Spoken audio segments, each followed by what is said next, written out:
ये मेरे पास डेनन का एम्पलीफायर आया था। मॉडल नंबर है देखो AVR 2106। इसमें नो साउंड प्रॉब्लम था।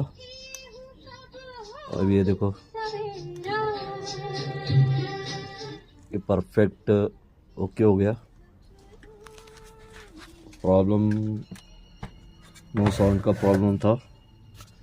ये देखो ये दिख रही है आईसी, ये डाला हूँ मैंने। ये इसकी पुरानी आईसी,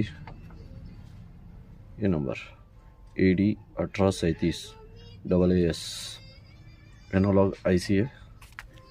ये ख़राब थी, इस पर ये डाल दिया उसको।